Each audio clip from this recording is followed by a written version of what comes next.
wondering if you, I was wondering if you were going to make an opening statement or not, or I was just going to go with the question. But No, we can go with a question that's kind of like an opening statement, and that 6 student athletes are headed to Virginia Beach. What's been working so well, other than the obvious great group of people, I'm sure? What's been working so well for everybody? literally at the end of the day, talent is the most important thing that you have in the sport and any other sport. Our athletes, to the right here are working their butts off. They do a great job. They're sticking to the plan in which we have, laid out for them. With that being said, the talent level, is so high that it gives us an opportunity to be successful. With no disrespect to any other sport, in the NCAA, the two hardest sports to make the national championships, at any level, indoor track and field and adaptives. Indoor track and field, you only get the top 16 in each event to be able to qualify for the national championships. So basically, you're looking at the Sweet 16, if you will, in terms of any other sport. We had a young man that was 1/100th of a second off of getting to the national championships. And so it's sticking to the plan, having the talent, and then and having that support to be able to forge forward, to be able to do the things that that we're capable of doing in the sport. Coach, just your first season in the Big 12, can you kind of go over what happened and kind of the experience after so many years in the Pac-12? Yeah, so we were so excited because everyone was asking the question, are you ready for the Big 12? And my mindset was, no, is the Big 12 ready for us? And so the enjoyment and the excitement in an indoor competition, the energy level is entirely different. You won't get that in an outdoor meet. So everything, it's like a 3-ring circus. Everything is right there in front of your face. You're jumping, you're throwing, you're sprinting right there in your face. And I felt really, excited and strongly that all of our athletes competed at the highest level. And they were not coming in like, oh, whoa, Big 12. No, well, are y'all ready for us? And that's what, I think, the excitement was, and where where it took our program at in terms of being able to let the rest of the country see who we are. So you mentioned how exciting indoor is. How do you prepare your team for a different type of atmosphere than maybe what they've seen this year so far? Yeah, so my educational background is from Cal Poly San Luis Obispo, and we're a learn by doing school. Right? We don't have an indoor facility here. We get there the day before, and we learn by doing. When we get on the banks, and we do our pre-meet prep. But what we try to eliminate, in our message to our athletes is that it's not acceptable to have an excuse why you can't run fast or why you can't throw far because you're in an indoor facility and you don't have that. Either we participate or we don't participate, and that's why I'm so proud of everyone, of the coaches and the athletes that are here, because without exception, we get it figured out when we get to the facility. Just going back to the Big 12 championship, can you talk about some of the individual performances of what some of these athletes mean to your program? Wow, yeah. So I'm going to start off with one that's very, very special, Trayvion White Austin. Okay?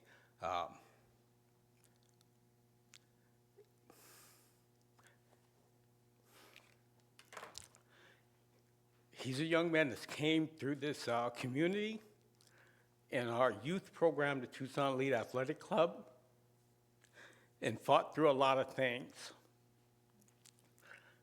And he's the fastest sprinter that we ever had in the history of the University of Arizona. And looking at what we've had here, Michael Bates won a bronze medal in Olympic Games. That young man ran faster. Okay? Super, super impressive. I look at, right down the line, we, by design, Trayvion, Landa, we redshirted Zach, and a lot of people said, do you want to do that? Well, you know, we want to give him an opportunity to be at this meet, and not just to get here, be an actual competitor when you get to the meet, you know? And so looking at, you know, how we plan that out and giving him the opportunity to be able to be a champion and be here, you know, huge, huge for us. Just going down the line, Reinaldo, Rodrigues from, Brazil, our long jumper. Getting to the national championships, you know, and especially in this event and this indoor event itself, it's huge. It's unbelievable. And I'm not going to go through the backstory. We had to change coaches. And all I asked was for faith, okay? Believe me, you know, we're hiring the right person to take you where you need to be. I don't care if you jump PRs at the Willie Williams. I don't care if you jump PRs, you know, at the Desert Heat. Can you compete with the best when it matters, when the national championships roll around? You know, he's one of 16. He's going to the national championships. You know, I look at, Immigrate, one of the best high jumpers out of high school, you know, if not the best high jumper out of high school, had to go through some transition working with what I feel to be the best high jump coach and the best high jump program in the country. And it's learning and figuring out who I am, how I can jump, how do I get back to where I was in high school. Now we're going to the national championships at 190 and one of the best jumpers, you know, in the country. You know, Paris, okay? If you look at, you know, what she did in high school, okay? She was a good Arizona high school athlete, okay? Now she's one of the best high jumpers in the country, you know, competing with the top 16 in the country for an opportunity to be on the podium. And that, that's amazing. Now, last but not least, and I really saved this guy for last, okay? Tyler is my dude, man. We lift I don't lift, he lifts. We're in the weight room, but I liken him to Muhammad Ali, and I always throw stuff out at him because sometimes people, you know, they boast and they brag and they say these things, but they don't really believe what's coming out of their mouth. They're just trying to make themselves feel better about things, right? When that man talks, when he talks, he is telling you what he's going to do, you know? And that, for me, is not bragging, you know? It's like, this is what's getting ready to happen. And you know, that group of people and my coaches that have prepared them, you know, for this championship, it's not by chance, right? It is very well planned out, and we are excited to, you know, see where, you know, what we do when we get to Virginia Beach. Yeah, just curious, how long have you known Paris? And her mom apparently is a world record holder in the decathlon. Yeah. And was it a long recruit? Yeah. Just her story. So I've known Paris before she was even born. Okay? Her mom competed at Kansas State. One of my teammates way back at Cal Poly was a head coach there at Kansas State, and then Cliff Revelto, who is one of the world's most renowned high jump coaches, you know, coached her mom. And I think the most important thing in our sport is, you know, understanding development, you know, and being able to see if that athlete has the ability to transition and develop, you know. Because we want to does not mean we're going to, right? There is a part that you have to be able to see the ability to develop. And with a coach like Bob Myers, who is, again, in my mind, Coach Harveyism, you know, the best high jump coach there is in the world. And records and marks and time, they speak for themselves. With the Indo Championships coming up, how do you prepare for that? Is it going off the experience? You've been here for a while. Is it just confidence in the national athletes that you have? Yeah. Well, it's definitely, it's all preparation. Everything that we do, in terms of trying to peak our athletes at the right time, it's all about preparation. It's all about when my coaches say, these are the things that we're doing in training, this is the time that we're not gonna compete at this competition. It's all for me to like, okay, what's the big vision? The big vision is we have to be able to hit it at the NCAA championships. So whatever, preparation we have, it's training, the training pattern and everything as far as what meets they're going to compete in. If you look at our schedule, it's one of the craziest things ever. If you're looking at it from the outside, it's like, where are these people going? You have athletes that are going to different meets for different reasons to prepare for this moment. And that's how we do it. And again, at the end of the day, it's all about the talent. Okay, last one for me. I was going to ask you what keeps you going, but you can tell here from the way you're talking, you really still have the passion for this and then some. How much do you enjoy doing this? I was born to be a coach. I was born to be a teacher, and as long as I have athletes that in administration that understand that is the most important thing, I get so excited. I had a training session at 9:30. We're having the press conference. We're going to be done. I'm going to change uniforms, and I'm heading out for another session at 9:30. As long as my athletes are excited about getting better, and this is the most important thing, better for everyone is different. I would love to be the starting center for the Los Angeles Lakers, but unfortunately, I'm 5'6.5", and I can't jump, but I have the will to do it. Yeah, well, that's great. I'm not going to be the center, okay?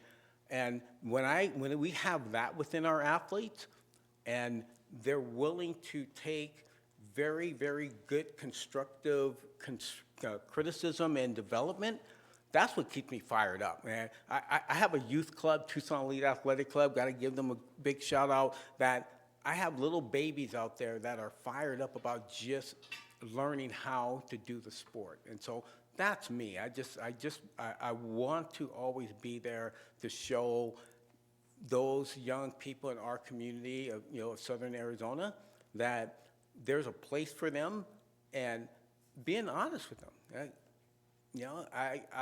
Maybe you're going to be an Olympian. Maybe you're not going to be an Olympian. But let's make you the best that you possibly can be at whatever level that's going to be for you. Last question for me. Arizona's known as a basketball school, sometimes a football school. How do you take this type of program and make it relevant, keep it relevant for so many years? So and again, a big shout out to our present administration is this.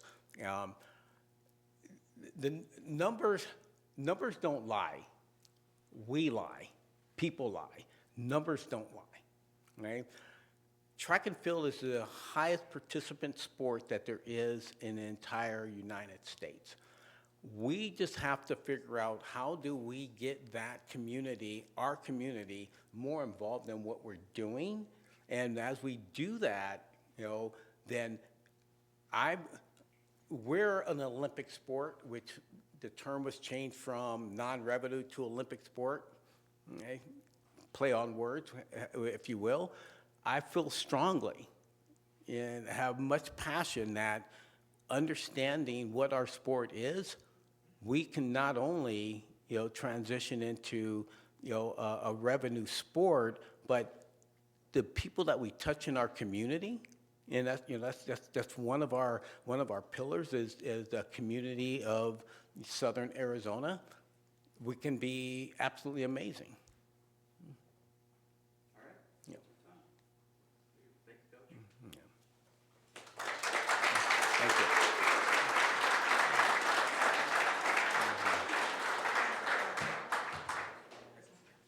Stay. Yeah,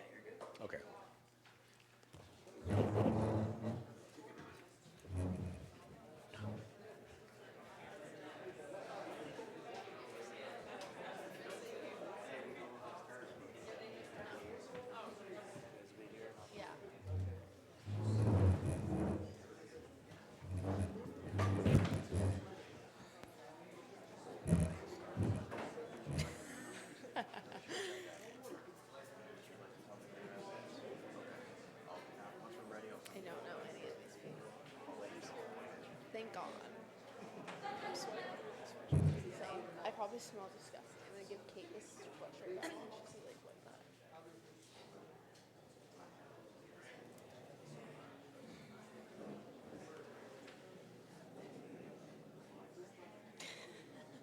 Why are you laughing at me? You're laughing at me. He's laughing at us. I'm just thinking of you being down there, being in there. Oh, thanks, Bob. Coach, would you like to start? Yeah, I'm just really proud of these two young ladies up here. To be two of the top 16 in the NCAA this year is really quite an achievement, especially keeping in mind that this meet is even better than the U.S. Championships. There's so many international Olympians in this competition that it takes an awful lot to get to this meet in the women's high jump, and I'm really proud of how hard these two young ladies have worked this year to get to this level. And it's really kind of a dichotomy. You know, they're kind of two different people. Emma came in as a top-ranked high school high jumper in the U.S. 3 years ago. Paris from Tucson, South Point High School, came in as a pretty good Arizona high jumper, not really nationally known or anything. But the really trick was for each of them to find their niche and to really find out how hard they can work to become an elite level athlete. You know, they're both ranked like top 10 in the NCAA, top 10 in the United States, even higher in the United States right now, and internationally ranked now, both of them. So to be like in the top 10 or 15 of the world at this level, being two 20-year-olds is quite a remarkable achievement. But they just come out to practice every day, they bring it every day, they do all the little things. Their fueling, their diet, you know, to be a high jumper, it's not just going out and working hard every day, but it's a lifestyle. And they've really committed to the things that they needed to do to become better. And I'm just really, really excited to be working with them and to have gotten to know them. And really bright to have Paris 2 more years and Emma another 1 or 2 years here at U of A. Thank you. Paris, I recently did a story on a baseball player whose parents are world tennis champions. So not every athlete follows in their parents' footsteps. Did you always want to be a high jumper, or were you exposed to it at a pretty early age? Yeah, I've been exposed to it since I was in the stroller. I used to get like pushed around while my mom practiced, and I've always been exposed to the sport. So I'd like to say it's in my blood. I played soccer growing up, but track was never like my main focus until I got to high school. And my mom was like, I think you have a shot of going to a Division I school. So I started to put more energy towards that, quit club soccer, and yeah, ever since then, it's just been my main goal to be like my mom. And hopefully I can get there. Right now I'm beating her, so that's good. Being from Tucson, what does it mean to represent your hometown school? What does it mean to be an Arizona Wildcat? Have you seen yourself grown over the last couple years? A lot. I don't think I realized when I got here like what it meant to like represent my hometown. But just to see familiar faces in the crowd, and like when I go to the chiropractor, like I know his daughter, like I went to high school with her, and he's like, I'm gonna come to your meets and everything, and it's like a very proud feeling to represent my school, or my high school, and my hometown. And you're from Oregon, is that right? Yep. So did you grow up watching the Pac-12 championships, and what made you go to want to come here to U of A? I did. So that was one of my goals, was to stay in the Pac-12, because a lot of the championships are in Eugene, and that's about an hour from my house. So yeah, that's one of the main reasons I chose to go here. What about Arizona did you like? Bob is a great coach, so that was one of the main factors of me coming here. He has a great history of high jumpers, so I was excited to see what I could do with his coaching. Kind of on that same level, Coach, what made you choose the University of Arizona? Well, I mean, I originally came here in 1978 as a graduate assistant coach and grad student. Had 14 years here, and then finished my doctorate and became an athletic director and a college dean at a community college for 20 years. Retired, came back to Tucson, started volunteering with the guy that had my old position, and it has evolved. And after being a volunteer for many years, I was hired just about a year and a half ago to come back on the staff as a paid coach. So I'm lucky to be back. You know, there's red, white, and blue in my family. I've got a degrees from U of A. My wife, my son, my daughter-in-law, we're all U of A grads, and so I love U of A. Paris, you have a big Instagram, social media following, it looks like. How much fun do you have with that? It's a lot of fun. I did it on accident. Like, I was just making videos with my friends, and then they started to do really well, and people were like, you should do NIL, and I was like, okay, like, sure, and I've just been able to make money off of it and have fun with my friends and create a lot of memories, especially at track meets. Like, we have a lot of off time. We get there, like, 5 days before we compete. So it's just fun to, like, make videos with our friends, and it passes time. I really enjoy it. Well, you had really impressive performances in the Big 12 championships. Can you kind of talk about that experience and what you're expecting for the NCAA championships? It was a lot of fun to get second and third.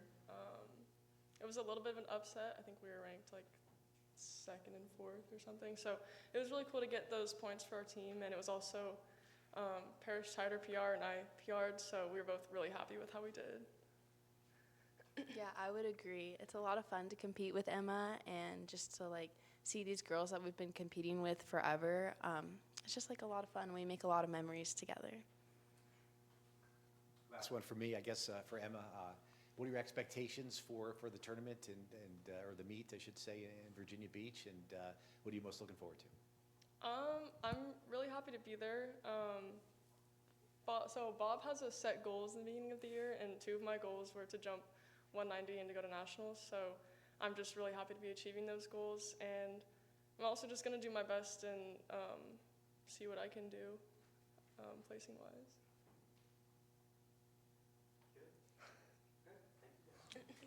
Thank you.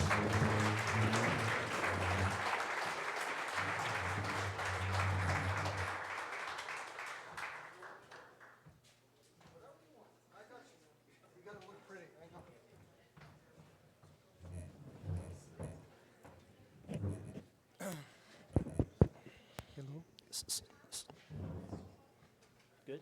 All right.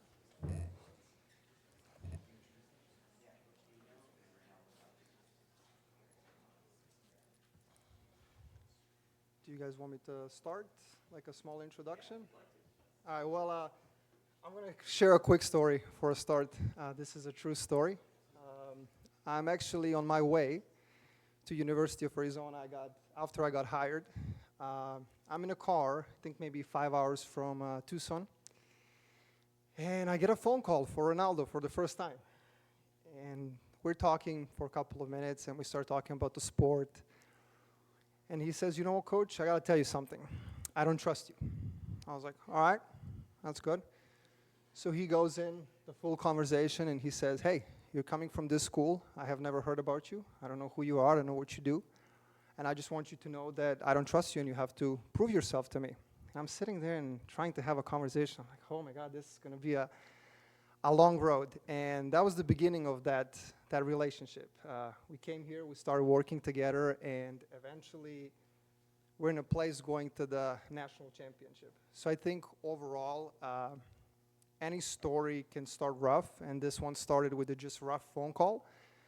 But with 100% commitment of a coach and 100% commitment of an athlete, I guess we came here. So yeah, that's just a little bit of a background of interesting beginning, and we're going to make it a golden story. Reinaldo, what made you choose track and field? You're from Brazil, is that right? Yeah. Soccer's the big sport there, I'm thinking. Yeah. What made you choose track and field growing up? So I grew up playing soccer in Brazil, like everybody in Brazil. I'm come from a favela, so this is just a usual thing that we do, grow up playing soccer in the streets. But we had Rio 2016 Olympics in Rio, and that year I was exposed to the sport. I was coming back from school one time, and then my mom said, hey, I signed you up for this project. And I got there, I had a tryout for track, and my story just started over there. I met a coach. She gave me opportunities to go to private high school in Brazil, so I saw the opportunity and I said, hey, there's a chance in here. I may switch sports, and then I can achieve different things, so that's how it started. Coach, you said it started rough. How has it kind of blossomed into what it is now? And just outside of his athletic talent, what makes Reinaldo Reinaldo? Oh, that's a great question. Good job on that. Well, here's the thing. Reinaldo is a very, very smart, very intelligent human being. And also he has a very long training age. What that means is that he is coming from an environment where he spent his years of track and field in a professional environment. And with that being said, he got to learn a lot of things about himself, about his body, and general awareness of what the track and field is and how should I feel, what should I do, what care should I take care of myself in order to become the best at what I do. So when you have an individual like that, he has a very high expectations. That doesn't have anything to do with the personality. That means that he is a tough personality, but he absolutely knows his body. He understands where he wants to be. His goals are set, and those type of individuals are the best to work with, but also the hardest. So through the beginning, the majority of thing was me and him communicating, because this dude is talented. I mean, he can do anything you want. He's jumping 26 feet. He is top 16 in a country where, you know, being top 16 in this event is almost, I mean, yeah, those results are making finals of Olympic Games. So that is the highest possible level of this event that he's talented to do. So everything that we had to do from the beginning was me detailedly explaining the plan and program and he following through and understanding. But don't get me wrong, we spent, I mean, probably hundreds of hours talking after the practice and why he doesn't trust me. Why does he feel different? What do I think about it? So our relationship was not my way or a highway, and he said the same thing. It's not going to be my way or highway, but we have to work together. So with somebody who is mature like that, it's exciting to work because you get to problem solve. Because his feedbacks about anything that we do is very credible because he understands it. So it's a very stressful when you have somebody very knowledgeable at track and field, but it's so exciting because he pushes my boundaries and expectations that I have for him to give 100% and to do on the track and outside of the track to the fullest. He has the same expectation for me. So when I'm at home at midnight, I'm thinking about my group. What am I going to do outside and put myself in an uncomfortable situation because that's what I'm expecting from him. And I think that that personality of his is just very strong-willed, very powerful individual in his mind, and I think that so far we look like a good match. And then just from your end, you say you didn't trust him at first. He's touched on it, but what was like on your end, how to build that trust, how to be where you are now? In the beginning, it wasn't nothing personal against him. I had to put my foot in the door and kind of like explain who I was, and just explain to him that he wasn't just working with just some like any athlete. You know, he was working with Reinaldo. I don't know who I am.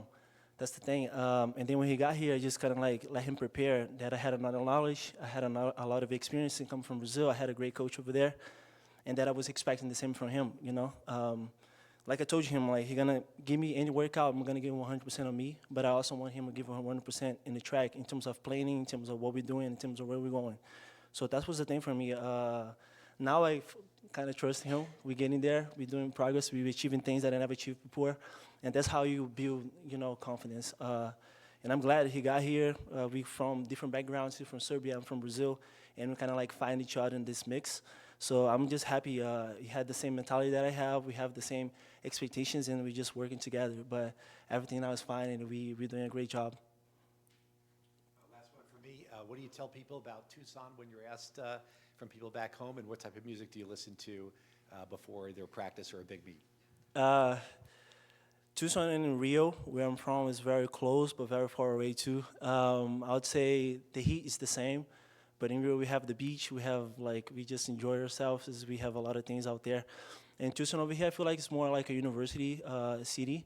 Everything over here is around the university. So when I got here, I came with the mentality of working and taking advantage of the things that I didn't have in Brazil. So when I just go there, I just kind of just see on my social media and the stuff that I achieve, the facilities that I practice, and be excited because I'm having the opportunity that a lot of people don't have in Brazil. So I just take advantage of that. And in terms of music, I listen a little bit of everything. You know, I'm more like a reading guy, so I read a lot, like a Bible and stuff like this, before competitions, and that's my to-go. I have one for Reinaldo. Your postseason experience is pretty growing in depth here. What do you take from the outdoor championship experience to this indoor opportunity? You mean last year? Mm-hmm. It was great. Last year was my best outdoor season. I achieved my PR, and I also was third in the national championship in Brazil. That brought me a lot of confidence coming into indoor. Every year, I think I've been able to achieve different things. Since my freshman year, I qualified for nationals. My second year, I placed third in Pac-12. My third year, I was third in my country. So every year, I'm achieving something different, and I'm just excited to achieve a new thing, which is being an All-American indoor. So yeah, very excited. I think my mindset is great. I am just focused and I just want to get there and get the job done. All right. Thank you, guys. Thank you.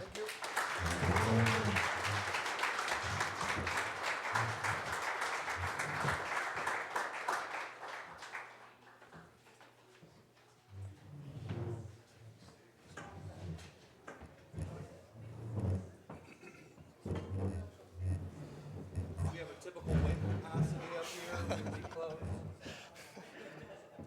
Used to having football guys. We should be. Got to make sure it's reinforced. A couple of field linemen up here.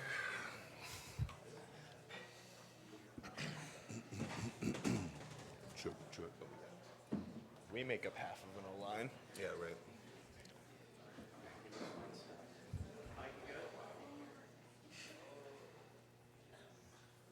Good. Tom, I just wanted to check first that the weight capacity up here is okay for the three failed linemen. Okay. Howdy, gang. Coach MacKay. This is year 3 at Arizona, and last year we struck out on nationals with a few red shirts, so really happy, and those chips on our shoulders are feeling a little less heavy going into this championship season, taking 2 shot putters to compete with the best. Zach's in his senior year. Tyler's in year 2. This will be Zach's second trip to nationals, one outdoors in Austin, where we gained some experience. We not in love with the result, but love the experience, and has put in a lot of work in the off season. So really consistent this season with his results, and we've got a personal best hanging out there that we're going to go try to claim. And Tyler's sitting there right on his heels as the young gun, a few inches away. And like everyone else has said before, top 16 is basically we're in the round of 16 already. So in the shot put, it's a game of inches, like most big power sports. And so getting your energy moving in the right direction and getting just a little extra flick off the ball could mean 1 to 6 inches, could mean placing, from the top 3, down to 9 or 10. Really excited to be working with these guys in all their events. Right now we're in shot put mode, and into these next few days heading back east.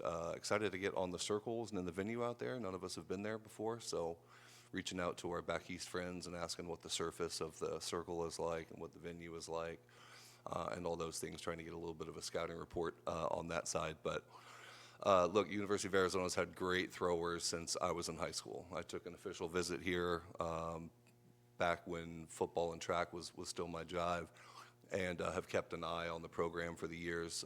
The top 10 list in the throws at Arizona is, I don't know. I don't think that there's a better top 10 list. I've compared a few, and having 3 or 4 coaches during those 30, 40 years probably helped solidify that. So really happy to be kind of in this new chapter, starting year 3 here, and excited to go put some marks out against these putters. Okay, it would be for both of you. Coach just mentioned that there's been some good shot putters who have come through Arizona and thrown here. What does that mean to you? What have you learned from maybe somebody like Jordan, and what does it mean for you to be following in their footsteps and throwing a shot put for Arizona? Yeah, so I spent 4 years with Jordan here. I came in as a young 18-year-old, just turned 18 in July coming in. School started in August. Jordan was already 21 or 22 years old, so I kind of had some big shoes to fill when he came in, but I try to be like a sponge. I just try to soak it all up, try to learn from him. He's quiet like me, doesn't talk a lot, so I try to lead by example like he did, and he just passed on all the knowledge he could down to me, and so trying to sort of carry down that legacy of, like Coach said, we have a really, really good history of shot putters, and we're now on that list too. I was 1 year shy of being teammates with Jordan, so I never got that opportunity, but just having him around has been huge. I'm originally from Chicago, and he was able to come out last summer before my U20 meet in Peru. So just having him and being able to pick his brain, because he was in a similar position as I was going into that meet, was just super helpful because he has all of the experience that I don't have yet. What did it mean for you to place first in the Big 12 championships, and how do you try to maybe get those same results and try to chase that, if you want to call it chasing? What does it mean to be a Big 12 champ? Everything. That's why we put all the work in. That's why we do what we do to put some points up for our team, but also come back with some hardware.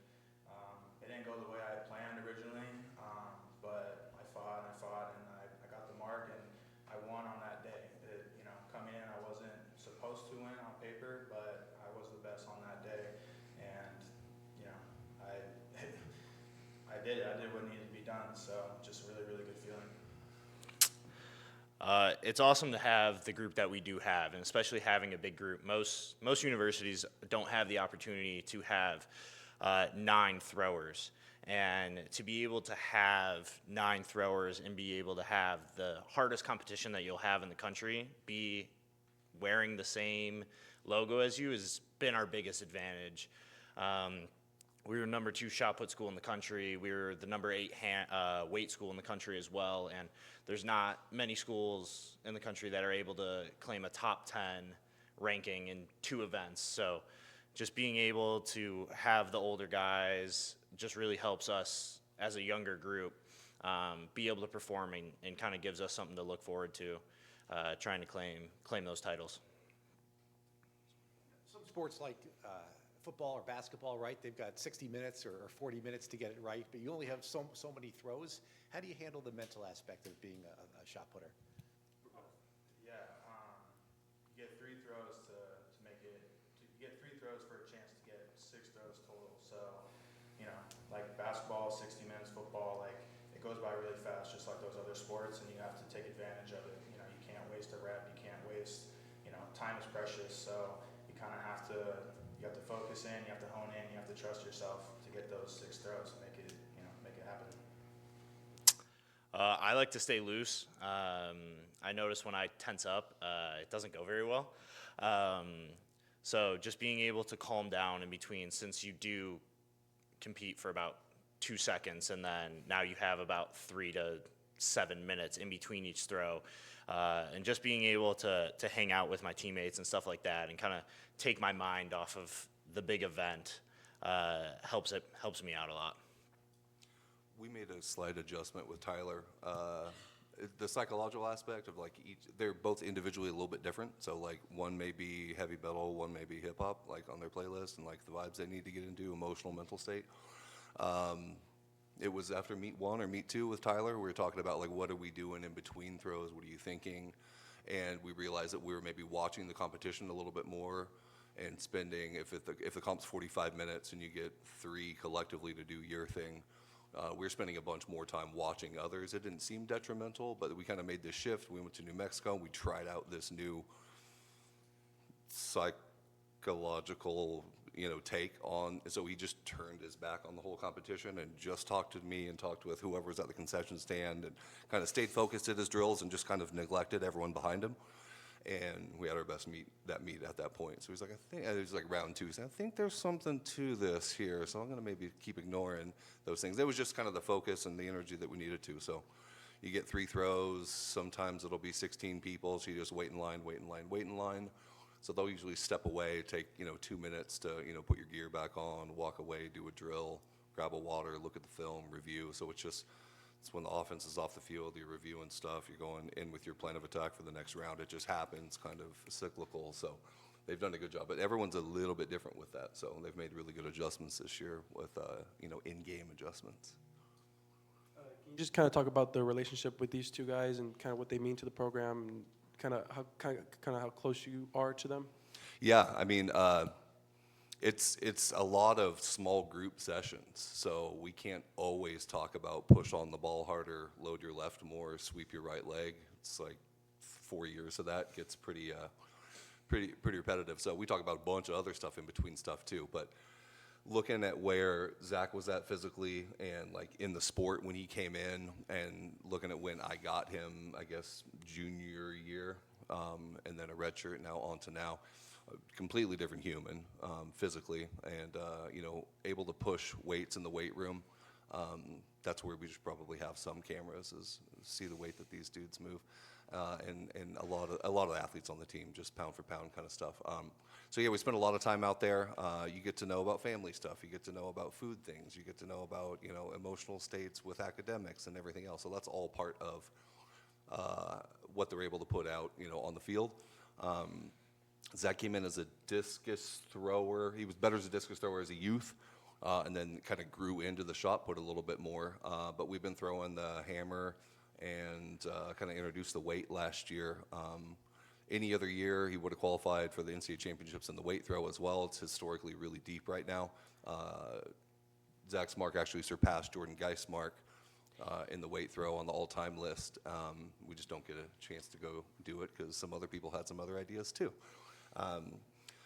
But looking forward to riding through this senior year with him. I think we still have something up our sleeves in the discus, come outdoors, and we'll keep playing around with the hammer as we need to for Big 12 points and conference finishings. And then Tyler's got a full, we're just on the, coming up to midway point here. So we retired the discus pretty early on at freshman year, but we've picked up the hammer as well, and that's progressing really well. Totally different recruiting scenarios. Like I got to school and Zach was already on the roster. Tyler was going to go to Grand Valley State and play football and throw a bit, and senior year went better than expected in the shot put, so it was kind of a late ad, and it was the easiest recruiting I've ever done for the biggest payback, so I really love that part about it. Really patient and understanding and trusting family to say in July, I don't know what college I'm going to next month. Usually doesn't happen that often, especially out of state.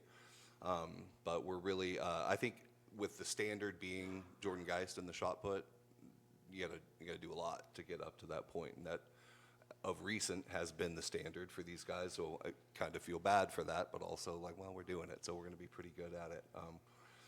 And like Harvey said, some of the all-time list people have become Olympians, and they're better than them at 18, 19, 20 years old. So really looking forward to seeing what they can do with this if they want to pursue it post-college.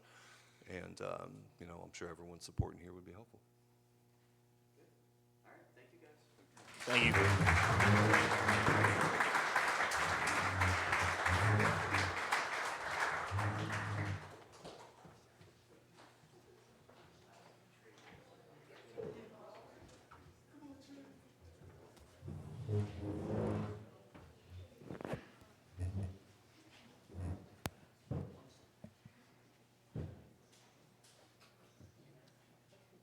All right, same thing. I guess I'll do a little quick intro on Mr. Trayvion White-Austin.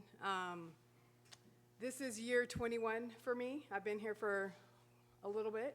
And every second of every day I've enjoyed coaching this young man. I've known him since he was 8 years old.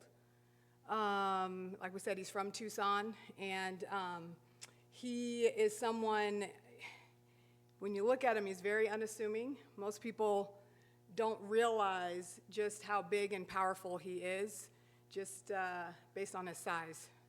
But he has the heart of a lion. He has the work ethic of anybody out there. He just is someone who trains hard, works hard. He's always positive. He's the best teammate. His teammates are in the room.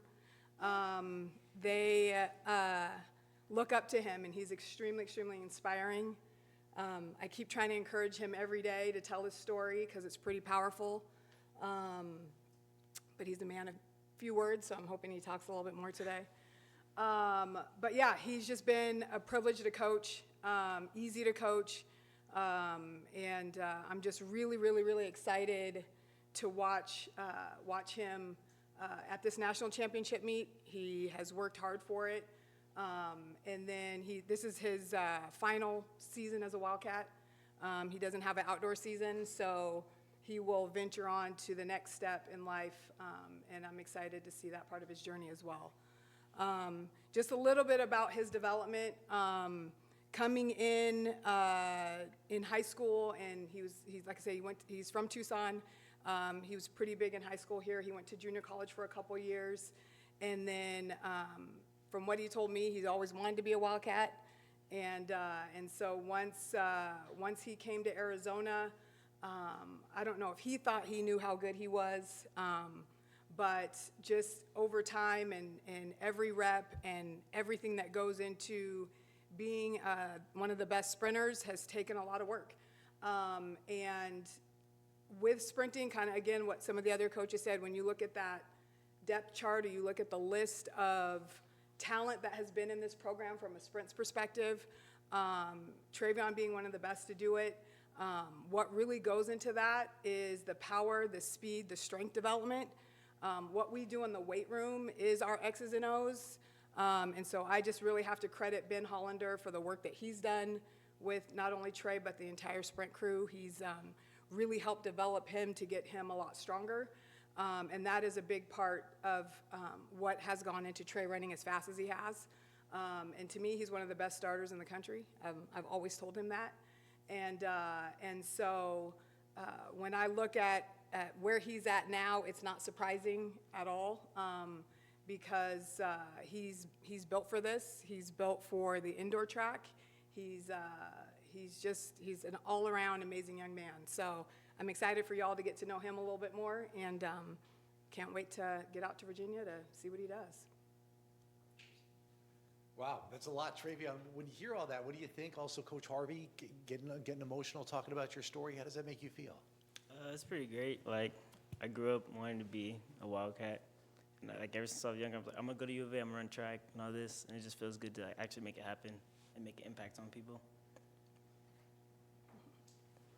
You had a personal best in Lubbock and a school record. What does it kind of mean to leave that kind of legacy within the program, and your name's going to be here for a good while?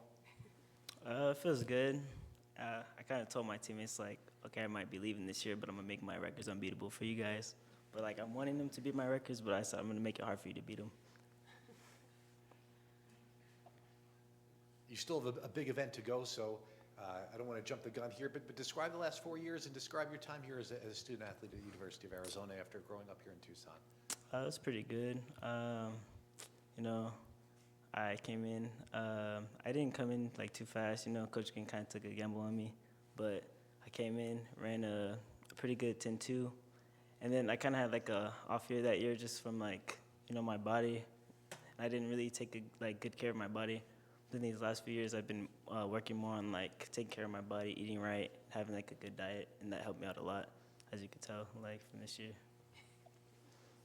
Coach kind of mentioned the relationship you have with your teammates, and they're here now, and you've told them you want to leave a legacy that they can't beat.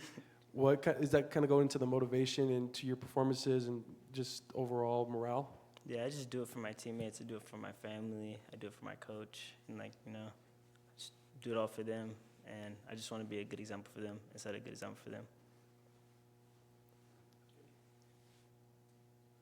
One for me, Trey. When you finished that race at Big 12 Championships and we saw that little celebration from you near the end, how did that feel to pull away from the field like that? I mean, it felt good. I've always I was the underdog coming in, but it really felt good to come out on top. What went into that kind of performance for you? Confidence. How do you build that confidence before the race? Just from racing, I've raced the fastest people in the world, like Noah Lyles and all them. So, racing other college athletes, it's less nerve-wracking than racing an Olympic champion. And so going into the championship indoor, how do you keep that confidence from the Big 12 and execute on that at the big stage? Just executing my warm-up, eating right the day before, and just coming in with confidence, knowing that I could race with these guys and I'm just as good as these guys. When you routinely break your own record. One could say, well, how do you keep motivated to keep breaking your own record, you know? But how do you continue to execute and break your own record like that? I can't answer that. I just do it. You know, yeah. You know. Yeah. Just, can I just? So, let me just add a little bit for him.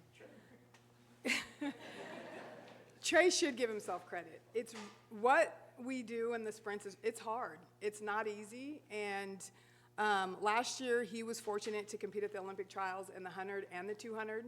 And he did get to race the world's best athletes. And if any of y'all follow the Olympics or you pay attention to that, the sprint events are usually, I'm saying all, sorry y'all, I'm not saying all, but that's usually some of the events that are some of the premier events that people watch. And it's really, really tough to make that team. And him and one of his other teammates, Tyson Tippett, were two that made it to the Olympic trials in the 100 and the 200 and raced against the world's best. And, you know, just like you have to learn how to win, you also have to learn how to lose. And as you're going through those experiences and those opportunities when they come, you do build confidence. And so we've worked a lot on just him learning to compete bigger and stand taller and be bigger than what he is, because that part matters. And then confidence comes as you start to have those positive experiences and all of those things happen. And so knowing going into Lubbock when he ran, I pretty much just said to him, hey, this is it. You know, you have to leave a mark and you're ready to. You've been training at a higher level than you have since you've been here. And so you just have to go show him who you are. And he did that. And he came in ranked 9th and finished first. We're going into Virginia Beach ranked 7th or 8th, and we're going to win it all. So that's what you do when you're just trying to be the best. So I'm proud of him. Okay.